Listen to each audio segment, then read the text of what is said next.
Plots time. నమస్తే. నేను మీ Ravi Prakash. Hyderabad real ఎస్టేట్లో కొన్ని విచిత్రమైన పరిణామాలండి. ఇప్పుడు మనకి రాబోయే కాలంలో state of the art connectivity create అవ్వబోతుంది హైదరాబాద్లో. మెట్రో కావచ్చు, అలాగే రీజనల్ రింగ్ రోడ్ కావచ్చు. సో పొలిటికల్గా ఈ విషయంలో కొంత కన్ఫ్యూజన్ క్రియేట్ చేస్తున్నారు. ఎలా అంటే రేవంత్ రెడ్డి గారు ఢిల్లీ వెళ్ళిన ప్రతిసారి ప్రైమ్ మినిస్టర్ని కలవటం జరుగుతుంది. సో ఇక్కడ ప్రచారం ఏం జరుగుతుంది, ఇది కాంగ్రెస్ బీజేపీకి ఇద్దరికి అనుకూలంగా ఉన్నాడు రేవంత్ రెడ్డి, ఇంకేదో జరగబోతుందని. బట్ రియల్ ఫ్యాక్ట్ అండి, దీనివల్ల రియల్ ఎస్టేట్ కూడా డిస్టర్బ్ అయ్యే అవకాశం ఉంది.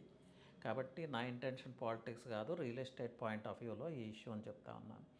రేవంత్ రెడ్డి గారు ప్రైమ్ మినిస్టర్ని ఎందుకు కలుస్తున్నారంటే, మనకు మెట్రో కావాలంటే సెంట్రల్ గవర్నమెంట్ పర్మిషన్ కావాలి, రీజనల్ రింగ్ రోడ్ కావాలంటే సెంట్రల్ గవర్నమెంట్ పర్మిషన్ కావాలి, అలాగే ఎక్స్ప్రెస్ వేస్ ప్యారడైజ్ జంక్షన్ నుంచి మేడ్చల్ హైవేకి, అలాగే షామీర్పేట్ హైవేకి కూడా expressways central government allot చేసింది.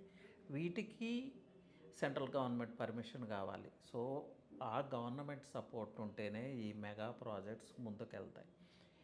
ఈ విషయాల గురించి, ఇలాంటి 4-5 థింగ్స్ గురించి రెగ్యులర్గా మన గవర్నమెంట్ సీఎంఓ టీం ప్రైమ్ మినిస్టర్తో మీటింగ్స్లో పాల్గొనడం జరుగుతుంది. ఇది రిలేటెడ్ టు పాలిటిక్స్ కాదు. So real estate investors and realtors ఈ విషయాన్ని అర్థం చేసుకొని దీన్ని పాజిటివ్గా అందరికీ తెలియజేసే ప్రయత్నం చేయండి.